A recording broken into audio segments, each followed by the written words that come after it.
Most of the boulders flew over our heads and slammed into the ground behind us. The few that were closer thankfully went in the wrong directions. "They don't know where we are," I said in a low voice. "Run." Amazingly, even at this stage, Satoru still refused to move. "No. But if we retreat, they'll advance with a full-powered attack. In this situation, you can't go anywhere. So we're just going to wait to be defeated?" I looked through the bamboo stalks at the ground spider troop. Without breaking formation, they advanced slowly but steadily, keeping a careful watch on their surroundings. They would be here in 2 or 3 minutes. "If only we could throw them off the trail somehow," Satoru muttered. Something clicked in my mind. "Satoru, how much longer can you use your cantus?" "I'm not sure. 2 or 3 more times? Depends on how hard it is to create the images." Satoru rubbed his temples as if he had a headache. "Deflect one of the boulders that's farthest away from us." "What good would that?" He suddenly understood. "Got it." Using cantus requires a clear field of vision, but if he got any closer to the edge of the bamboo forest, the ground spiders might see him. We retreated into the forest, trying to find an area with a good view of the sky. When we found a rocky area without any bamboo, Satoru took a deep breath. As if he were using his cantus for the first time, Satoru chanted his mantra with immense concentration, trying to unify his thoughts. Suddenly, a boulder appeared from the west. I couldn't tell where it was going to land, or how far it would go, but judging from the height, it would be far enough away from here. The boulder stopped dead as if it had hit a wall. There were surprised cries from the enemy. "Take this!" Satoru gritted his teeth and made a movement like he was hitting something on the ground. The rock rocketed toward the ground like a meteor. Since we couldn't see the troops from here, it was a shot in the dark. Everything was riding on Satoru's luck. I clasped my hands and prayed that it would hit. There was a dreadful wail that filled me with foreboding, followed by excited shouts. Then there was the sound of clanging armor as the soldiers rushed about. I crept forward. From between the dense growth, I saw 3,000 heavily armed quirets running around in a frenzy. Not a hint of their perfect formation remained. In preparation for a cantus attack, they scattered themselves as much as possible. I quickly found the place where the boulder landed. There was a giant crater in the ground, around which lay the corpses of numerous quirets. It seemed like one of the catapult troops had taken a direct hit. Judging from the angle, it was probably the troop that had launched the rock in the first place. I couldn't think of a more fitting revenge. For the enemies, they probably really felt that they were battling with gods. An even more ideal scenario would be if they lost the will to fight completely. But, of course, that was just a dream. Once the confusion had settled, the ground spiders moved to counterattack. They launched just as many boulders as before, and even more arrows tore through the air. The difference was that this time everything was concentrated on one small area. "There's no one there where you're attacking," I said, relieved that they had fallen for the trap. "We should escape while we can." "Wait, let me do it one more time, just to make sure." Satoru took a deep breath and clenched his fists. "Don't push yourself." He was obviously having trouble staying on his feet. Sweat beaded his forehead. "I'm fine, just one more time." We retreated into the forest again and looked up at the sky. It came, a huge stone tracing a parabola through the air. This time he didn't stop it, but sent it flying off in a different direction. There was a sharp warning cry. The rock disappeared from our view and crashed noisily into the ground. It sounded like an explosion. Broken shards clattered as they bounced off the bamboo stalks. Is it possible for the debris to fly all the way here? I was a little worried. They've definitely taken more damage this time, Satoru said triumphantly, but there was no energy in his voice. He was probably at his limit. "Okay, let's get out of here." The battlefield was to the north. If we came out through the bamboo forest in the south, the ground spider troops might spot us from the west. We turned east and started making our way through the shady forest, quickly, quietly, making sure that we remained concealed. We wove our way through the dense growths of bamboo. The ground was uneven and full of fallen bamboo and creeping vines that blocked our path. The branches scratched at our faces and snagged at our feet. Walking even a short distance was exhausting. When we had first followed Squealer into the forest, The path must have been cleared in advance. It's okay. Don't worry. We'll definitely get home. Satoru was just managing to stagger along behind me. His eyes were blank, and he was barely talking. Just a little more. Just a little more until we get out of here. Once we get out of this maze-like forest, we can return by our original path. I came to a halt as I thought about how Shun and the others were doing. Turning towards Satoru, I put my finger to my lips. Even without listening carefully, I could hear it. Conversation. The piercingly high-pitched voices of queerats. We got down on our hands and knees and crawled into a depression in the ground. In front of us were broken stalks of bamboo entwined in dried vines. We were completely hidden from the queerats, but their sharp sense of smell worried me. I hoped that we were upwind. There. The ground spider soldiers were approaching. 1, 2 of them. Along with what looked like a prisoner, though I couldn't see him because he was in shadow. There must be more units patrolling around. These 2 seemed completely relaxed, so they must believe that we were stationed somewhere else. We held our breath and waited for them to pass. I looked at the soldiers through a narrow gap. They wound back and forth like a snake, struggling through the decaying forest. The prisoner came into view, his hand tied to his waist and being led by a rope. Squealer. He looked like he had been badly beaten. One eye was swollen shut and there was dried blood around his nose and mouth. Even so, he was looking around restlessly and sniffing the air vigorously. Although we had developed some sense of camaraderie after the last night's events, I didn't get the urge to risk myself to help him. After forcing Satoru to help so much, he had run off in the face of the enemy's attack and abandoned us. Being captured by the enemy was getting his just desserts. Goodbye, Squealer. I won't forget you. I bid him farewell in my mind. But he was still here. The ground spider soldiers tugged the rope, but he squealed in protest, still sniffing the air. I was shocked. Squealer was looking this way. Since we were hidden in shadow, I thought it would be difficult to see us from his position, but he looked straight through the gaps in the fallen bamboo and right into our eyes. He suddenly let out a shout and pointed this way. Traitor, anger, and fear made my blood boil. The 2 soldiers became excited. One pulled out a knife and the other unslung his bow and drew an arrow. "Stop," Satoru said from behind me. The queerat with the arrow dropped to the ground like a puppet with its strings cut. The one with the machete stood dumbstruck. Then Squealer spit out a blade he had somehow hidden in his mouth. Gripping it with both hands, he came up behind the other soldier and cut straight through his carotid artery. Blood spurted out of him like a geyser, and he thudded to the ground. Squealer put the blade between his teeth and deftly cut the ropes around his hands. "Gods, thank you! Because of you, I managed to escape death." I glared at Squealer as he rushed toward us. "The only thing you're good at is these kinds of lies. You tried to sell us out." "I would never think of doing that. It's a misunderstanding," Squealer said pleadingly. "If I had the chance, I could have dealt with one of them myself. In any case, aren't the gods so powerful that these soldiers are mere trifles to them?" I was about to point out Satoru's current condition, but held my tongue. Even so, it is upsetting that I would be thought of as a traitor. Even if I did betray the gods, they would never go easy on me because of it. As a leader of the robber fly colony, once I am captured, my only fate is death. But you can't deny you pointed out our position to them. I apologize, but if I had not done so, would you not have left me behind? Of course, something like that would not have happened, but worry got the best of me. Now the fight went out of me as Squealer hit bullseye. "Even though you ran off earlier," I muttered as a last retort. "Yes, I have no excuse. I deserve nothing more than death for that. I was afraid. I am a coward.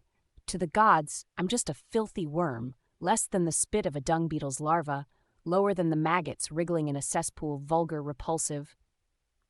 "Stop already," Satoru interrupted Squealer's unending self-abasement impatiently. "The bigger question is, how do we get out of here?" Satoru leaned against the bamboo stalks and closed his eyes. I was worried about him. He should have reached his limit a long time ago, but since he was forced to use his Cantus just now, he had to conserve his energy from now on.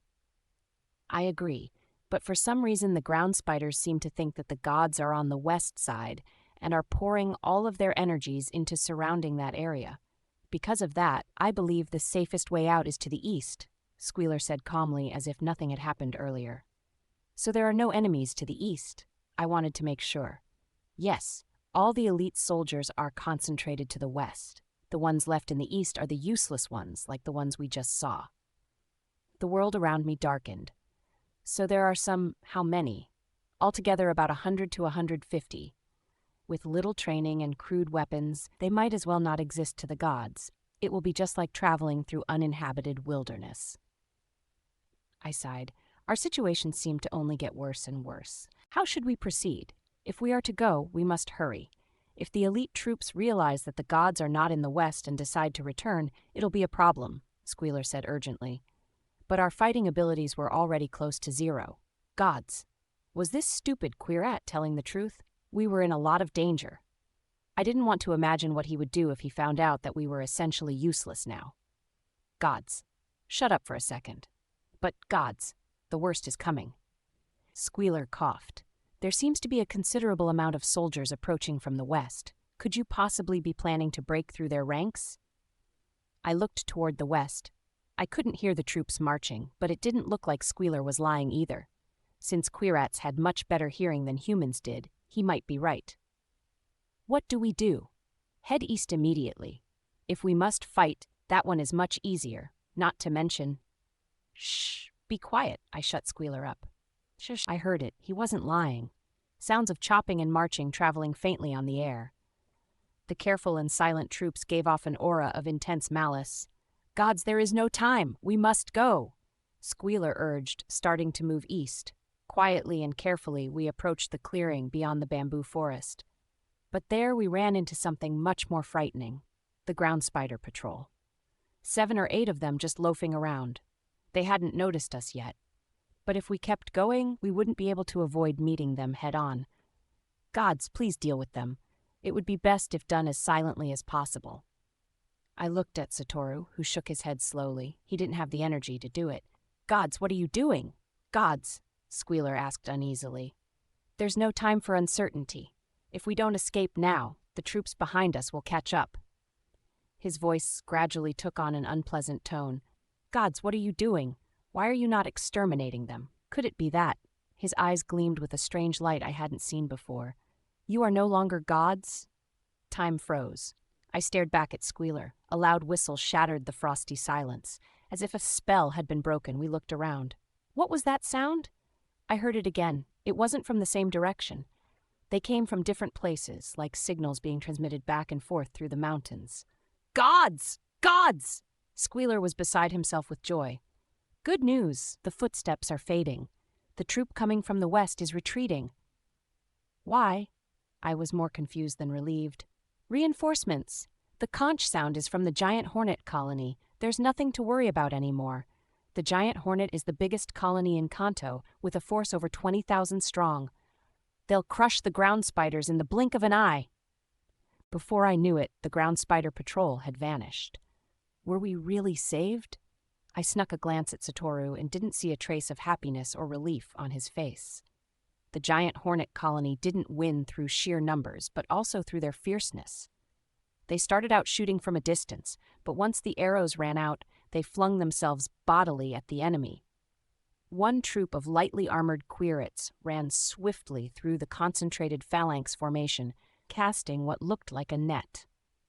Once the ground spiders were immobilized, the giant hornet troops stabbed them with so many spears that the corpses resembled a sea urchin.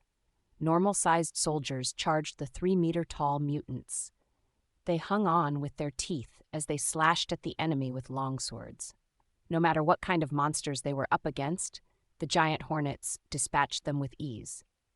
The enemy's main force has been destroyed. Now all that's left is to capture the queen, the commander of the giant hornet army, Kirumaru, said calmly after surveying the battle. They looked so different that I couldn't even consider them my own kind, but in end their monstrous appearance was just a bluff. They were not worthy opponents. Isn't that slightly disrespectful? Squealer interjected. Oh, what do you mean? Kirumaru looked down at Squealer, who was about 2 heads shorter. Human names are only given to Queerats in recognition for their outstanding abilities. Out of all the colonies, fewer than 20 have been named. Even though I didn't find out about this until much later, I already realized that Kiromaru had an extraordinary presence. He was taller than us, and outside of the Queen and the mutants, was the tallest queerat I've ever seen. His long face and slanted eyes gave him a wolfish look befitting his name for. Although his squinted eyes made it look like he was smiling, it was with the same expression that he tore into his enemy's throat.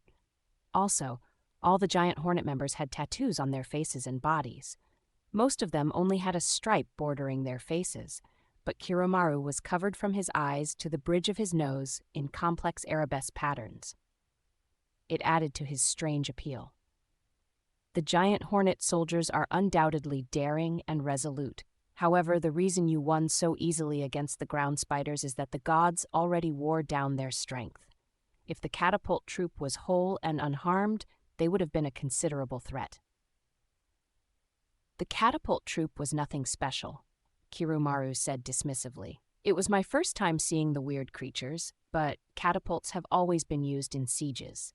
Their archers were nothing but targets, and we swept the floor with them in hand-to-hand combat. Still, speaking like that, you are just a civil servant and don't understand the ways of war.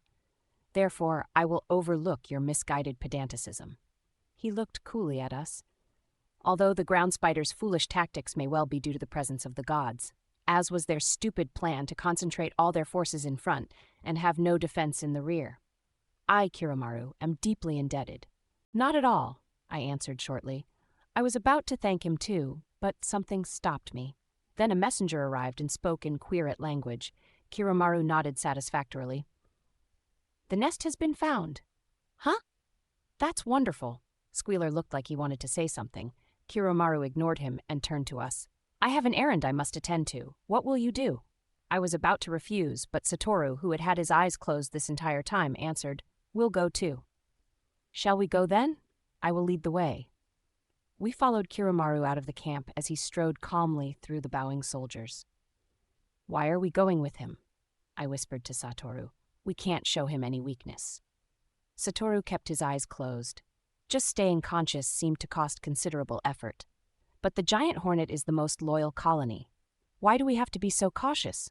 I asked, even though I had some doubts about him myself. It's because they're the most loyal that it's so important to be careful. What do you mean? It's hard to explain right now. Satoru furrowed his eyebrows. Look, ever since last night, we've walking the line between life and death, right? Uh-huh. But I'd wager that this is actually the most dangerous situation we've been in so far. I had no idea what he was talking about. Bursting with questions, I turned back toward Kiromaru. Do you see it? The entrance to the nest is straight ahead. It was impossible not to see it. On the slope was a hole big enough for an elephant to go through. There were traces of the huge trees used for camouflage that had been dug up. But aren't there multiple exits on the other side? Can't the queen escape from a hidden route? Kiromaru smiled. There's no need to worry. We first seal all the other exits and force the queen to come out this way. The queen will try to run, not fearing the power of the gods, and to begin with, where the queen lives is considered a sacred place and doesn't have a lot of tunnels running through it. So, where is the queen now? In a room in the deepest part of the nest. A large number of giant hornet soldiers came flooding out of the nest. Some of them carried something carefully in their arms. Those are, I realized before I finished asking, nestlings. There are many nurseries within the nest. These nestlings were all birthed by the ground spider queen. But why? The satisfied look on Kiromaru's face was almost repulsive. These are treasured spoils of war. They are the workforce that will serve our colony in the future. One of the soldiers brought a nestling to Kiromaru. It hadn't yet opened its eyes and was reaching out with its front paws as if trying to touch something. Its pink skin made it look much more like a rat than its adult counterpart. I remembered what Squealer had said. The queen is executed and the rest of the members become slaves. As long as they live, they are treated as less than scum, and when they die, they are left out to rot and fertilize the fields. The nestlings had only a dismal future ahead of them. Although they were almost as intelligent as humans, queerets were still more like ants in nature. Why did such warped animals exist? That was a question I asked myself over and over last night. Squealer, who had been following behind us, went up to Kiromaru and started saying something to him. Since it was Queerit speak, I couldn't understand his words. The gods are present. Speak in Japanese, Kiromaru spat. Ah, gods, I'm deeply sorry. As a representative of the robber fly colony, I am just voicing my rights, Squealer said, bowing repeatedly. Your rights? Kiromaru smiled pityingly. Why do you think you have rights? Isn't it natural? The robber fly colony acted as the first line of defense against dangerous invaders and held them at bay until help arrived. However, during that time, we lost many soldiers to the enemy's cruel and cowardly attacks. If it were another colony, they would have had to bear just as much damage. Since the robber fly colony acted as a barrier for all the other colonies, shouldn't they be rewarded for their efforts? Squealer said with so much passion that he was all but crying. I didn't get where he was going with this. Such foolish talk. Kiromaru saw my look of confusion and said, Very well, it would be unfortunate if a small colony died out just like that. For your spoils, 200 adults and 300 nestlings. That is all. Squealer prostrated himself before Kiromaru. Thank you, I can report back to the Queen with pride. 200 slaves and 300 nestlings is enough to rebuild our colony. I am so deeply grateful, I have no words. Well, when the time comes, the deed will pay for itself. Kiromaru's eyes shone with a frighteningly cold light. There was a commotion at the entrance of the nest. Soldiers that had been standing with spears at the ready went forward to help the ones that had rushed out of the entrance. Oh, it looks like some are still hiding inside, Kiromaru said rather cheerfully. Slowly, a huge Queerat emerged. It was probably as big as Kiromaru. I remembered him as I looked at his hammer-shaped head and leather armor covered with a cloak. It was the ground spider soldier that Captain Pinecone had reported to. Given Captain Pinecone's submissive attitude, he was probably the highest commanding officer. As Hammerhead stood and looked around calmly, his eyes fell on us. He spread out both hands to show he was unarmed and called out something in a surprisingly dainty voice. Kiromaru snorted. What did he say? I asked. His smile widened. It's a dialect, so I don't understand completely. Our language differs by country and region. But basically, he wants us to spare the Queen if they surrender. So you'll help her? Not a chance, he narrowed his eyes. Surrendering now is completely ridiculous, and sparing the Queen in a war between colonies is impossible. Even an idiot like him should know this. Hammerhead continued talking. He wants to have a conference with us. Important information in return for the Queen's life. Let's see what he has to say for the time being. Kiromaru went forward, still smiling. Maybe the ground spider commander knew something about Shun and the others. Just as I thought that, something came out of the nest and hid behind Hammerhead's cloak. Kiromaru stopped immediately. But as he saw the thing peek out behind Hammerhead, he relaxed and continued forward. Certainly, anyone who didn't know what it was would think it was just two large dogs. They had stout bodies covered in bristly black hair and abnormally small heads that hovered just above the ground. Blow dogs. I tried to scream, but only a hoarse whisper came out. Kiromaru was only 6 or 7 meters away from Hammerhead. Suddenly, the scene of Regent's death resurfaced as vividly as if it were happening right now. The blow dog inflated. Its coarse black hair spread out and white lines of light showed between the bristles. If this warning were ignored, it would puff up one last time. Right before it died, its eyes rolled back in its head and saliva dripped from its mouth, a look of indescribable ecstasy on its face. As it reached its limit, the skin was stretched so thin that you could see through it in some places. Inside it, small blue and white sparks danced. This was the first time I clearly saw the instant that the explosive powder in its body was ignited. Then the blow dog exploded. The skin on its back was torn into pieces, and its head, still with a Cheshire cat smile, was blown away in the blast. However, the shock wave kicked up great clouds of dust, expanding outward at increasingly high speeds. The blow dog's sharp bone shards tore into Region, and his body was shredded as if it had been scraped away by a coarse file. I snapped back to reality. I thought 2 or 3 minutes had passed, but it was actually only a second or two. The blow dogs made their way in front of Hammerhead. Kiromaru halted again. As if he sensed danger, he backed up nimbly. However, his honor as commander caused him to move just a second too late. Skipping its final warning completely, the blowdogs went straight to inflating themselves to the point of explosion. Satoru. I gripped his arms tightly. He opened his eyes. All sound vanished, and everything seemed to slow down. Time stretched out exponentially like in a dream.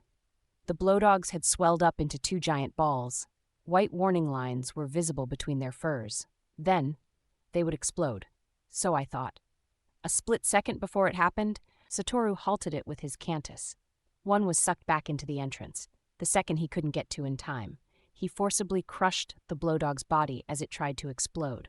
For a fraction of a second, the 2 opposite forces clashed. The blowdog rippled strangely as it was grasped by an invisible hand and imploded. The outward force of the explosion rebounded in on itself, but then it ricocheted back out again with greater force. If that second explosion had been repressed too, what would have happened? When a seal is explosively broken, the stronger the seal, the more powerful the explosion. If the explosion had broken the cantus seal, no one would have been left alive. Fortunately, the image that Satoru had created of a giant hand saved our lives. A jet of energy shot out of the gap between the index finger and thumb. Around the same time, the second black ball that had been pushed into the nest rocked the air with its explosion and blasted large amounts of dirt from the ceiling. A split second before the shock reached us, I used all my remaining strength to push the now unresponsive Satoru into the ground. As we waited for everything to settle from the blast, I thought about the look of pleasure on the blowdog's face before it self-destructed, and irrationally decided that it must have been male. The nest had become a giant graveyard. The bodies that the giant hornets brought out were covered in extensive wounds. Of course, they were all dead. The blowdog's bones couldn't have traveled through the twists and turns in the tunnels, so they must have been killed by the shockwave, from the detonation that was going faster than the speed of sound. There was a clamor from the excavating soldiers. One of them came running out ecstatically. "The queen's body has been found," Kiramaru said after the soldier had made his report. He had been seriously wounded in the blast, and the bandages around his back and shoulder were stained red with blood. The air was full of flies buzzing around the mountain of excavated corpses, and they hovered annoyingly around Kiramaru as well. "I will go inspect it." He looked down at the ragged body at his feet. If it weren't for the remaining shreds of the cloak, you wouldn't be able to tell that it was Hammerhead. He had intended to take Kiramaru down along with himself. Kiramaru stomped derisively on the corpse and continued on his way. It obviously hurt to walk. But more than that, the pain of anger and regret at the sacrifices of his troops caused by his own negligence was hard to bear. I looked at the unconscious Satoru. He didn't seem to be hurt, and his breathing was regular. He'd probably be okay if I left for a few minutes. "Can I see too?" For the first time since the explosion, Kiramaru showed his disconcerting smile. "I don't really recommend it. Please take me with you as well." Squealer followed, ignoring Kiramaru's warning. He seemed relatively unharmed from the explosion. A large part of the nest had collapsed from the shockwave. We stood over the deepest crack and looked down. I gasped. "Is that really the queen?" I asked. Kiramaru nodded. "Since the queen needs to give birth to so many nestlings, her body is necessarily much larger. That said, I don't think there's ever been one this big in our country." It seemed impossible to lift her up out onto level ground. However I looked at it, she was about as big as a mid-sized whale. Most of her bulk appeared to be her uterus. Her head was incongruously small in comparison. "Let's return," Kiramaru said, giving rapid orders to the soldiers working below. The soldiers heaved in unison and flipped the queen onto her back. We saw her stiff face. It was similar to the robberfly queen, but much uglier. Her teeth, 10 centimeters long each, were bared as if she had died in a fit of anger. What was even more shocking was her abnormally long torso. There were innumerable nipples for feeding many nestlings at one time, but apart from that, I thought I also saw a large number of feet, like on a hornworm or a minoshiro. "Why are there so many legs?" I asked. "Unthinkable. This is terrible," Squealer said. "It's absolutely unforgivable." "We already knew the soldiers were completely mutated, yet you're surprised that the queen is also a mutant?" Kiramaru said sarcastically. "Mutant? But how?" The queen can't be. She's the one who makes mutants. This queen was mutated by the previous queen who gave birth to her. Squealer shouted. Huh? So? Kirumaru glared at Squealer, who was beside himself with anger. Squealer cringed and shut his mouth. I'm sorry. I cannot explain more. Turning toward me, Kirumaru bowed. Why not? I'm a god. I understand. Earlier you saved my life. I will never forget that until I die. But the ethics committee has said that we are not allowed to let young gods know of any knowledge that might harm them. It looked like I wasn't going to be able to get more information out of them, so I gave up and went back outside to Satoru. As I was leaving, Kirumaru was giving out orders on how to move the queen's corpse. I wanted to know why they needed the corpse, but was afraid of what the answer would be. Suddenly, I was so tired that I was about to keel over. I didn't care about the queerets anymore. They could go kill each other for all I cared. Before long, we were shown to the giant hornet camp. Even as two queerats carried Satoru around, he didn't wake up. I threw myself onto a bed of soft hay and fell asleep instantly. Since yesterday, we had been thrown into one dangerous situation after another, but we were safe now. We were going home. Kirumaru would guard us until we got to where the canoes were hidden, and then we would row down the river ourselves. I looked at Satoru sleeping soundly next to me. I wasn't worried anymore. Even if he didn't wake up, I would bring him home. Thinking of Shun, Maria, and Mamoru gave me a leaden feeling in my chest. I wanted to believe that they were okay, but in light of all the disasters the two of us had gone through, it was hard to be optimistic. If their canoes were still there, I'd have to ask Kirumaru to go search for them. But that could wait until I woke up. The ground spider threat had been dealt with. If the three of them were still okay, they probably wouldn't run into any more danger.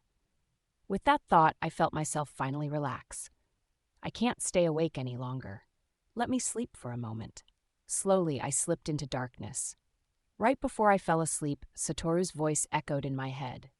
Look, ever since last night, we've walking the line between life and death, right? Uh-huh. But I'd wager that this is actually the most dangerous situation we've been in so far. What exactly was the danger? Wasn't Satoru just being over-anxious? Now I was worried, but I couldn't fight the drowsiness anymore. I fell into a deep sleep.